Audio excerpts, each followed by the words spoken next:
I think that a family business in itself, through its values, through the values of family, has the essential ingredients of success. And I mean, these are in terms of the commitment to whatever it is, whether it is a good or a service. In our case, in terms of tea, a commitment to the quality, to the heritage, to the whole ecosystem around the tea experience, rather than specifically to the act of selling, which I suppose might be what differentiates a family business from a regular business. So I think that as a family, that commitment reflects in that dedication to taking whatever product or service they offer and taking it beyond the product itself, beyond the simple profit aspect, and going towards, in our case, the consumer experience in tea, in terms of the engagement, in terms of the innovation, etc.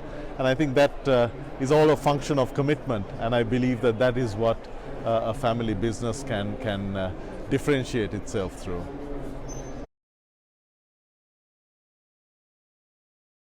My advice would be to have faith in family business, to have faith in that concept, but then also to look at the concept, to look at the success factors that have made that business a success in the past, and then look at how they can be adapted to the present century. You need to, of course, market to the century in which you live, and I think that's a fundamental issue that I've seen in different family businesses, where they become a little fossilized to an extent, not to be demeaning in any sense, but you might have a pure vision.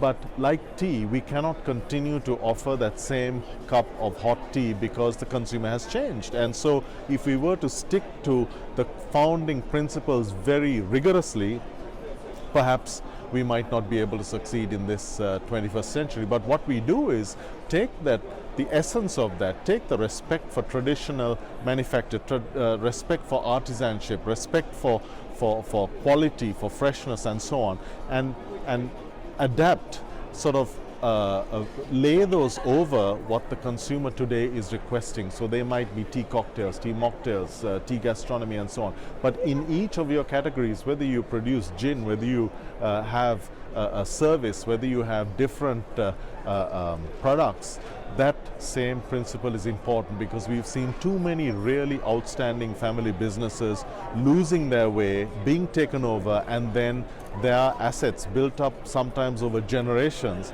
being exploited simply by a little bit of tweaking here and there, simply adapting to the 21st century. So my real exhortation is believe in your business. It has succeeded for a reason, it exists for a reason. And if you consider the purpose of that business as being fulfilling the family values of altruism as much as of quality, of integrity, and so on, then give that business a chance. Think about how it can be re-engineered or slightly adjusted to adapt to the 21st century, and I believe that that will help more family businesses survive and prosper in this environment.